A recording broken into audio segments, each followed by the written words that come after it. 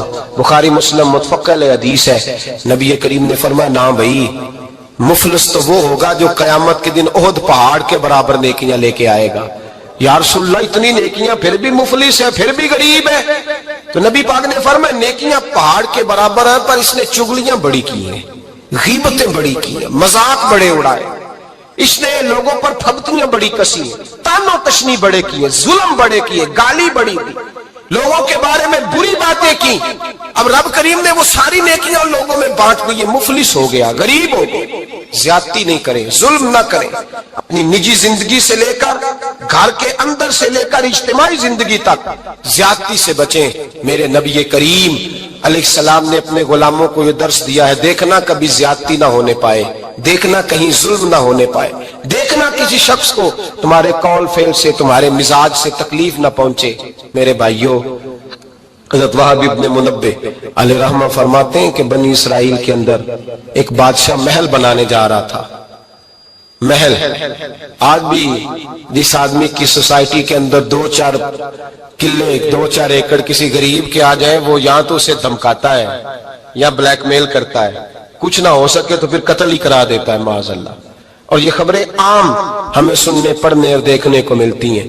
بادشاہ محل بنانے جا رہا تھا، ایک غریب بی بی رہتی تھی، اس کی جھونپڑی بادشاہ کے محل کے نقشے میں آتی تھی۔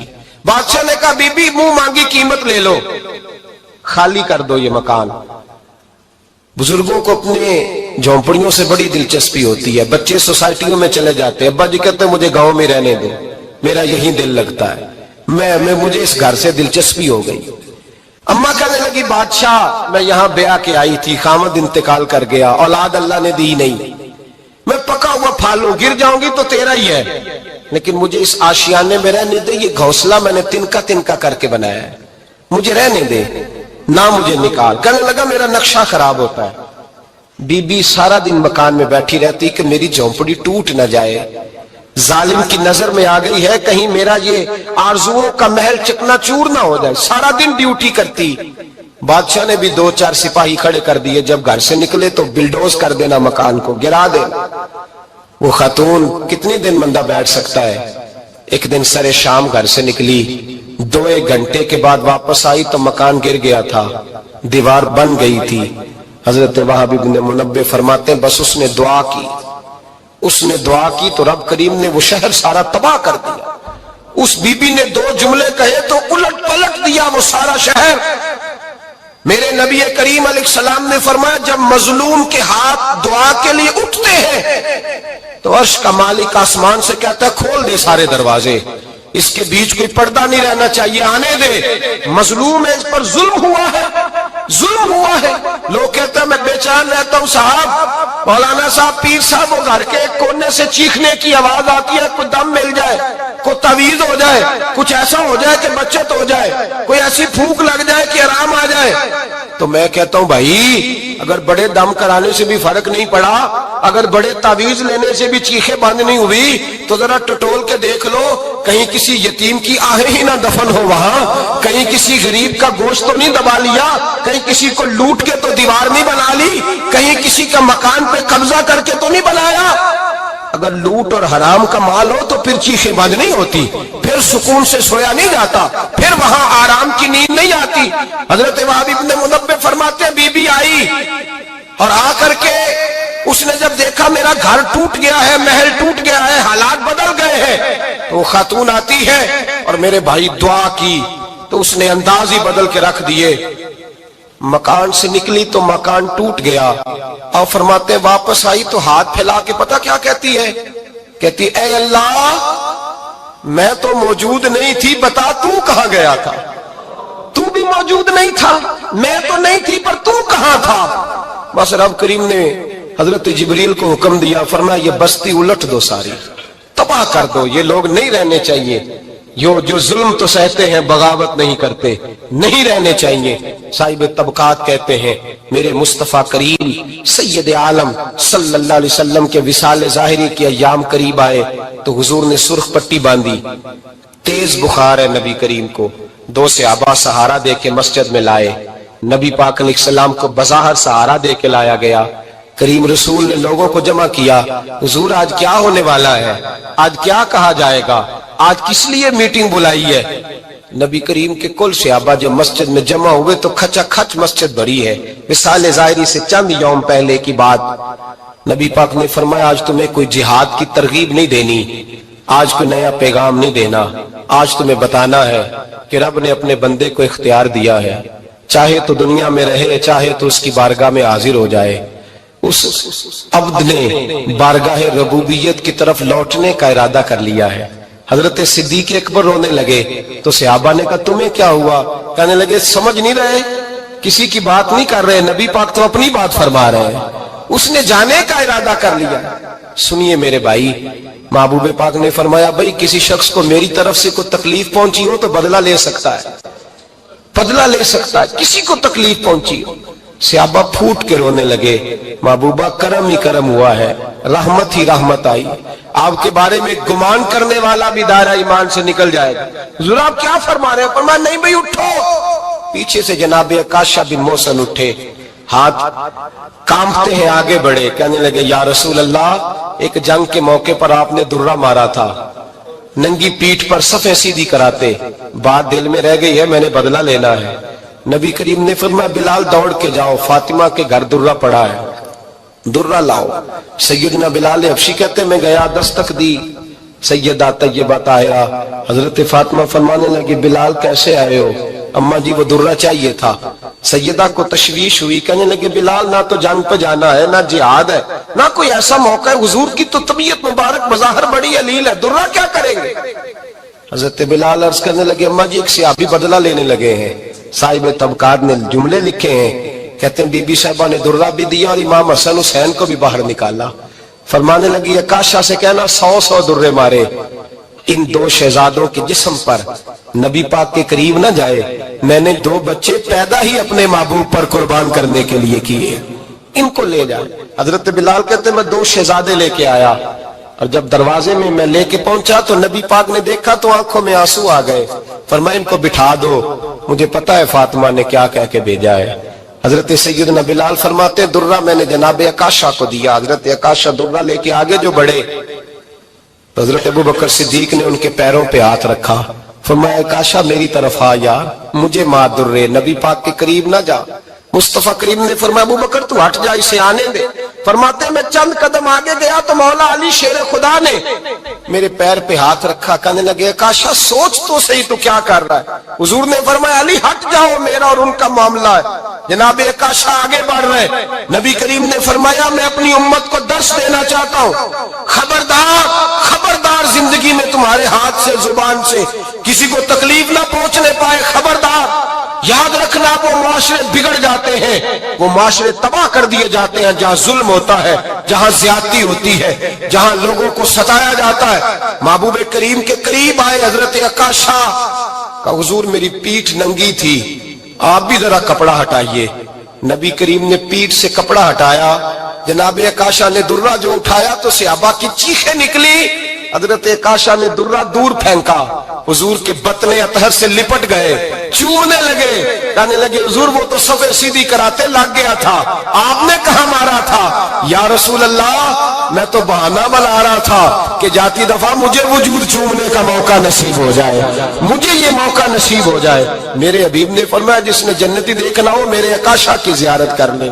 بھائی ظلم کا دروازہ کھلا ہوا ہے اور لوگ بھول جاتے ہیں زیادتی کرتے ہوئے، وہ بہو سے ہی کیوں نہ کریں، وہ اپنے گھر کے بھول جاتے ہیں کہ شاید پوچھنے والا کوئی نہیں، شاید میزان نہیں لگے گا۔ ایران کے بادشاہ نے اپنے بیٹے کو پڑھانے کے لیے ایک استاد صاحب کا بندوبست کیا۔ استاد صاحب کو کہا کہ میرے بچے کو دین پڑھائیے، میں چاہتا ہوں کل اس نے انعام حکومت کو سنبھالنا ہے تو یہ دین سے آگاہ ہو جائے، اس کو کچھ سکھائیے پڑھائیے۔ بہت نیک بزرگ بڑے درویش عالم پڑھانے لگے، اسباق مکمل ہو گئے، دین کے اسباق قرآن مجید پڑھایا، احادیث طیبہ کا درس دیا، اصول فقہ سے روشناس کرایا۔ جب بچے نے مکمل تعلیم حاصل کر لی اور آمین ہو گئی، دستار ہو گئی، فارغ ہو گئے، تو پھر ایک دن استاد صاحب نے کہا بیٹے کل تم نے ضرور آنا ہے، کچھ بات کرنی ہے۔